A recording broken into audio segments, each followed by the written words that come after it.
చిత్తూరు నగరంలో పేదలకు ఇచ్చిన జగనన్న కాలనీ ఇంటి స్థలాలను కబ్జాకు పాల్పడిన 11వ డివిజన్ కార్పొరేటర్ జయలక్ష్మి భర్త రవికుమార్పై చర్యలు తీసుకోవాలని వైఎస్ఆర్సీపీ నాయకులు డిమాండ్ చేశారు. కబ్జాకు గురైన పేదల ఇంటి స్థలంను పరిశీలించారు. ఈ సందర్భంగా మహిళా నాయకురాలు అంజలిరెడ్డి మాట్లాడుతూ, చిత్తూరు నగరంలోని 11వ డివిజన్ నందు ఆంజనేయ స్వామి గుడి వెనుక చెరువు ముందర ఉన్న సర్వే నెంబర్ 2లో గత ప్రభుత్వంలో విలువైన భూమిని వైసీపీ ప్రభుత్వం కొనుగోలు చేసి పేదలకు ఇంటి స్థలాల కోసం కేటాయించడం జరిగిందని తెలిపారు. జగనన్న కాలనీలో అన్ని రకాల మౌలిక వసతులు ఏర్పాటు చేయడం జరిగిందని తెలిపారు. అయితే ఇప్పటి ప్రభుత్వంలో కార్పొరేటర్ భర్త రవికుమార్ తమ అధికారాన్ని ఉపయోగించి కోట్లాది రూపాయలు విలువ చేసే భూమిని కబ్జాకు కుట్ర చేశారని తెలిపారు. ఇంటి స్థలాలతో పాటు అటవీ భూమిని కబ్జా చేస్తున్నారని ఆరోపించారు. జేసీబీతో జగనన్న కాలనీ స్థలాలు చదును చేశారని వాపోయారు.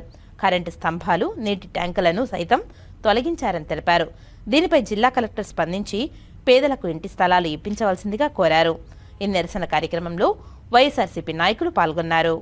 చిత్తూరు నియోజకవర్గంలోని 11వ డివిజన్లో జరుగుతున్న అన్యాయాన్ని ప్రజలందరికీ కూడా తెలియజేయాలని, మరీ ముఖ్యంగా కళ్ళు మూసుకుపోయిన ఈ నియోజకవర్గ ఎమ్మెల్యేకి తెలియజేయాలని చెప్పి ఈ పత్రికా సమావేశం పెట్టడం జరిగింది.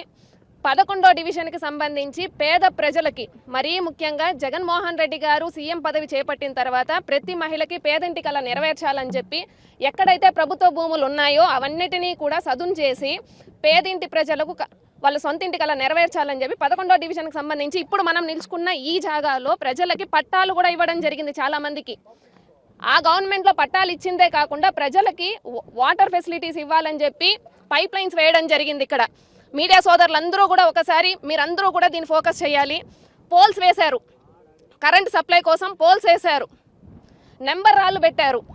ప్రతి ఒక్కటి చేసి పేద ప్రజల కోసం ఇక్కడ వాళ్ళు ఇల్లు కట్టుకుంటారని చెప్పి ప్రతి ఒక్కటి సదును చేసి ఇది చేసి పెడితే, ఇవాళ కూటమి ప్రభుత్వం అధికారంలోకి వచ్చిన తర్వాత ఈ టీడీపీ ప్రభుత్వం ఏదైతే సిద్ధాంతాన్ని 40 ఏళ్లుగా పాటిస్తూ వస్తుందో, అధికారంలోకి వచ్చినామా దోచుకున్నామా అన్న సిద్ధాంతాన్ని మళ్ళీ ఫాలో చేస్తూ ఎమ్మెల్యే ఏదైతే ప్రగల్భాలు గొలుపుతున్నాడో, నేను గెలిచినాను, నేను ప్రజలకు మంచి చేస్తున్నాను, నా వల్ల ప్రజలు బాగుపడిపోతున్నారు అంటున్నాడు. ప్రజలు బాగుపడింది ఏం లేదు. ప్రజల సొమ్మును కూడా ఈరోజు టీడీపీ కార్పొరేటర్ అయిన మహిళ భర్త ఈరోజు దీన్ని ఆక్రమించుకొని, ఎంత దారుణం అంటే ఆల్రెడీ పట్టాలు ఇచ్చేసిన జాగాని కూడా ఈరోజు ఆయన ఆక్రమించేసి జేసీబీలు పెట్టి తవ్వేసి చెట్లు నాటుకోవడానికి ప్రయత్నించి, మరీ దరిద్రమైన విషయం ఏంటంటే పక్కనే ఫారెస్ట్కి సంబంధించిన నేల, ఫారెస్ట్కి సంబంధించిన నేలను కూడా కబ్జా చేసేసి ఇవాళ ఫారెస్ట్ వాళ్ళు వచ్చి జేసీబీని తీసుకెళ్లి దాని కేసు కట్టారు. ఫారెస్ట్ వాళ్ళకున్న ఇది కూడా ఈరోజు ఎమ్మెల్యేకి ప్రజలకి మంచి చేయాలన్న ఒక ఉద్దేశం లేకపోతే ఖచ్చితంగా మేము వైఎస్ఆర్ కాంగ్రెస్ పార్టీ తరఫున, మరీ ముఖ్యంగా వైఎస్ఆర్ కాంగ్రెస్ పార్టీ మహిళలుగా మరీ ముఖ్యంగా చెప్తాన్నాము, కలెక్టర్ కావచ్చు, రెవెన్యూ డిపార్ట్మెంట్ కావచ్చు, మరి ఏ ఇతర డిపార్ట్మెంట్ వాళ్ళైనా సరే ఇక్కడికి వచ్చి విజిట్ చేసి దీన్ని సక్రమంగా ఎవరికైతే పెట్టాలో ఎవరికైతే ఇవ్వాలో వాళ్ళకి ఇస్తేనే సరే, లేదంటే ఈసారి మాత్రం ఖచ్చితంగా మహిళా మనులందరం మూకుమ్మడిగా ధర్నా కూర్చున్నామంటే మాత్రం చిత్తూరు మొత్తం కదిలిపోతుందని తెలియజేస్తాను. కలెక్టర్ గారికి మేము విన్నవించుకుంటా ఉన్నాం. మాది చిత్తూరు మున్సిపాలిటీలో 11వ డివిజను. 11వ డివిజన్లో బండపల్లిలో గత ప్రభుత్వంలో జగనన్న లేఅవుట్ గాను 60 ఎకరాల ల్యాండ్ని మేము పేద ప్రజల కోసం ఇండ్ల పట్టాల కోసం సదును చేయడం జరిగింది. అందులో బండపల్లిలో ఫస్ట్ లేఅవుట్లో 30 ఎకరాలు సదును చేసి పేద ప్రజలకు ఇండ్ల పట్టాల కోసం ఇవ్వడం జరిగింది.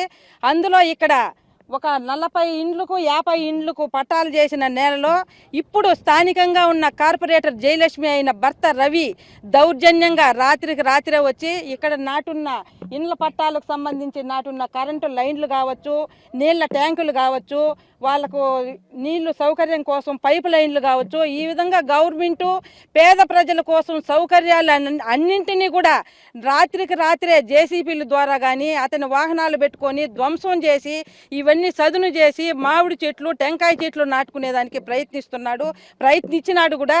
ఇది తెలుసుకున్న మా వార్డు ప్రజలందరూ మేము ఏకమయ్యి వచ్చి ఇక్కడ పేద ప్రజలకు ఇచ్చిన స్థలాన్ని నువ్వు ఎలా కబ్జా చేస్తావు అని చెప్పి నిలదీస్తున్నాము. ఒక్కసారి కలెక్టర్ గారికి విన్నవించుకోవాలనుకుంటున్నాము.